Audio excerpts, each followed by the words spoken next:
భగినీ హస్త భోజనం. భగిని అంటే సోదరి. ఆమె పెట్టే భోజనం కనుక భగినీ హస్త భోజనం అంటారు. సోదర సోదరి ప్రేమకు అద్దం పెట్టే పండగల్లో రాఖీ పండుగ తర్వాత చెప్పుకోదగ్గ పండుగ ఇది. ఈనాడు అన్నదమ్ములు తమ తమ అక్కాచెల్లెళ్ళ ఇళ్లకు బహుమానాలు తీసుకెళ్లి వారి చేతి వంట తిని వారి చేతి తిలకం దిద్దించుకుంటారు. రక్షాబంధనంలో అన్నదమ్ములు తమ సోదరి రక్ష కట్టినందుకు ఆమె యోగక్షేమాలు తాము చూస్తామని రక్షిస్తామని చెప్తారు. రాఖీ సోదరి క్షేమానికి సంబంధించింది. భయ్యా దూజీ అనే పేరుతో ఉత్తరప్రదేశ్లో బాగా ప్రాచుర్యం పొందిన భగినీ హస్త భోజనం సోదరుని క్షేమానికి సంబంధించింది.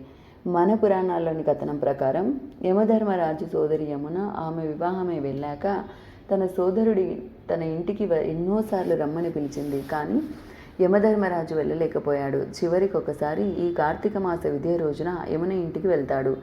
సోదరుడు వచ్చాడని యమున సంతోషంగా పిండి వంటలతో భోజనం పెట్టింది. చాలా రోజుల తర్వాత సోదరులు కలుసుకోవటంతో ఇరువురు సంతోషించారు. ఆ సంతోషంలో యమధర్మరాజు యమునని ఏదైనా వరం కోరుకోమన్నాడు.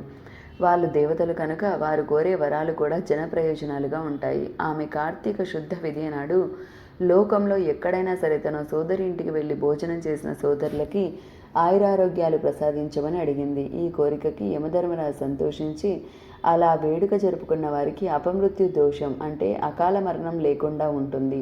ఆ సోదరి సౌభాగ్యవతిగా ఉంటుందని వరాలు ఇచ్చాడట. అందువల్లనే ఈ ఆచారం, ఈ భగినీ హస్త భోజనం అనే ఆచారం ఆచరణలోకి వచ్చింది.